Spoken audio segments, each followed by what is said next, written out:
The smart way to respond to job rejection that benefits you.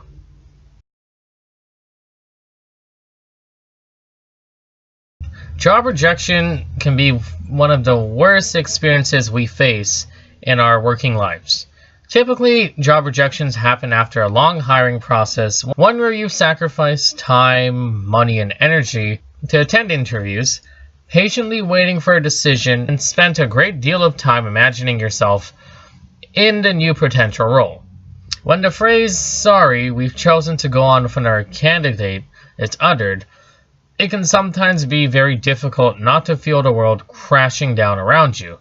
As much as it stings, you can respond to a job rejection in a way that benefits you. The do's of responding to a job rejection.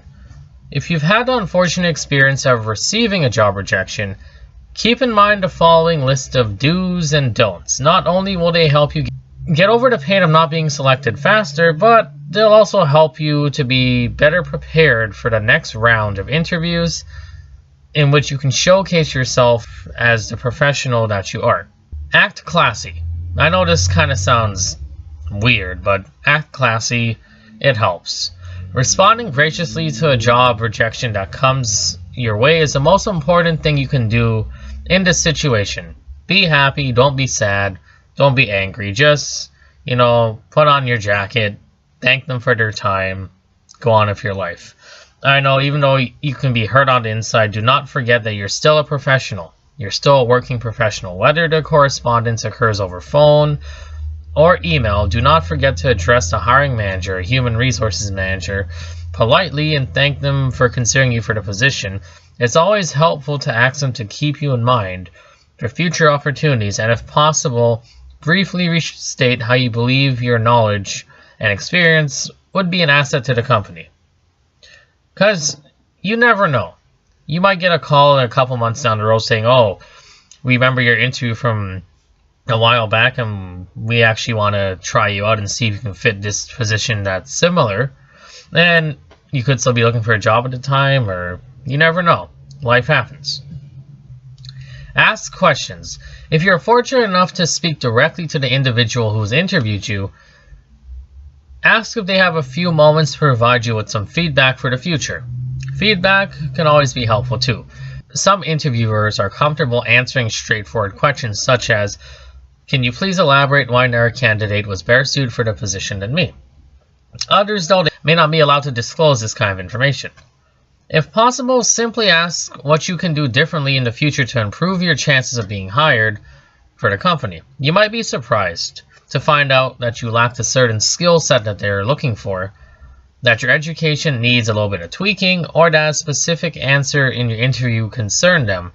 Getting information about why you're not selected will help you know what to do in the next interview. Networking is also a very big thing.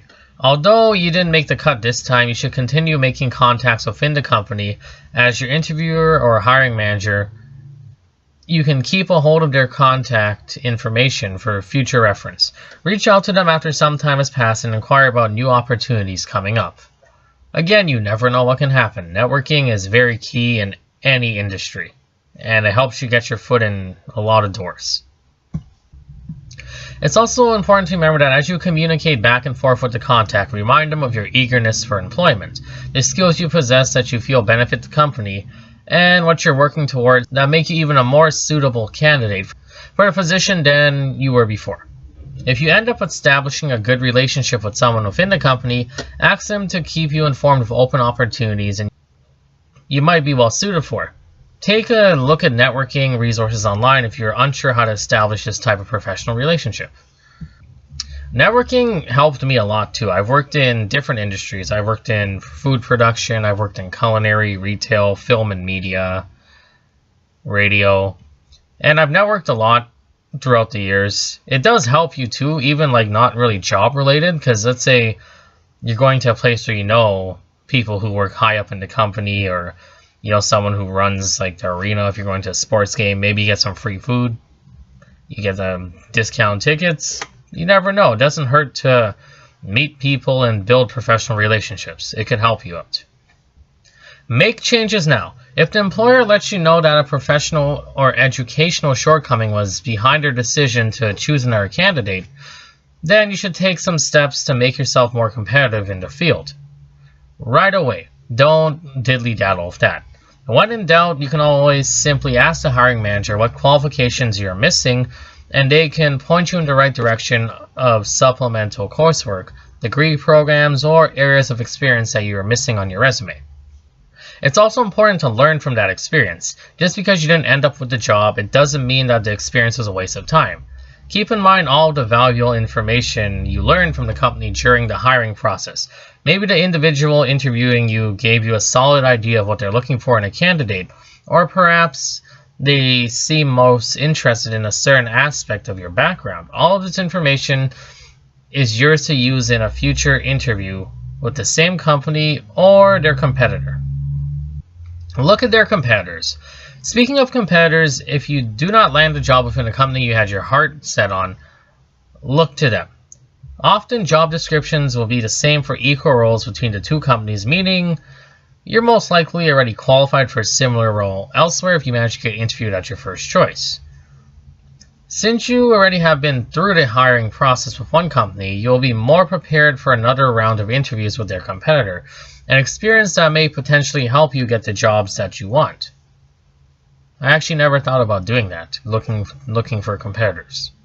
I may keep that into consideration when I start applying for jobs again too. It's also very important, and I'm going to back this up with my own experience after, to not forget that although you didn't land the role with your dream company, getting your foot in the door for that industry will be as helpful to you in the long run than you think. Often professionals move back and forth between competing companies of the same industry, meaning you can network with individuals who have come from or are moving to the company that you have your eyes set on. I can back this up because I have my foot in a variety of industries I've worked in, and most of the time I just rotate between these ones, so I always know when jobs come up, who I can talk to, who I can call. I've worked in some of the biggest restaurants, some of the biggest hotels, biggest production companies, and it's pretty good if you think about it, because I can just walk into some places that I've even worked at and they remember because I left a good impression too. And it helps because I always get emails and job offers sent to me via email for different companies because I've worked in the industry long enough and they know me by name, or I come up in a job search and they see all the places I've worked at and the reference page shows the people I've worked with, and it does help. It's also important to seek professional help. If you seem to meet all the requirements of the positions that you apply for and the positions that you desire, but you never actually get hired or get past the first round of interviews, then maybe it's time to consider going to a professional resume writer.